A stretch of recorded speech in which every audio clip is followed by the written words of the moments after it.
नमस्कार दोस्तों, आज मैं बहुत ही प्यारा और शानी मैया का दुर्दुरिया पूजा गीत ले आई। जैसे लगे कमेंट करके ज़रूर बताएं। मैया हम दूरे दुरिया कराइब हमारे घरे आ जाना। मैया हम दूरे दुरिया कराइब हमारे घर आ जाना। जब मैया तुम्हें भूख लगेगी, जब मैया तुम्हें भूख लगेगी, हम ताजी लाई चना भुजाई मिठाई संग खा जाना। हम ताजी लाई चना भुजाई मिठाई संग खा जाना। मैया हम दूर दुरिया कराइब हमारे घरे आ जाना। मैया हम दूर दुरिया कराइब हमारे घरे आ जाना।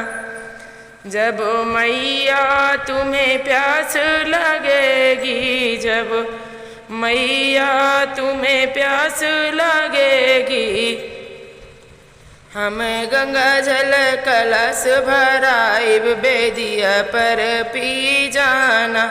हम गंगा जल कलश भराइब बेदिया पर पी जाना। मैया हम दूर दुरिया कराइब हमारे घरे आ जाना।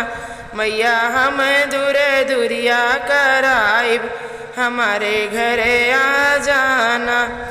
जो मैया तुम्हें नींद लगेगी, जो मैया तुम्हें नींद लगेगी, हमें धीरे धीरे पौआ दबाइब आसन पर सो जाना। हम धीरे धीरे पौआ दबाइब आसन पर सो जाना। मैया हम दूर दुरिया कराइब हमारे घरे आ जाना।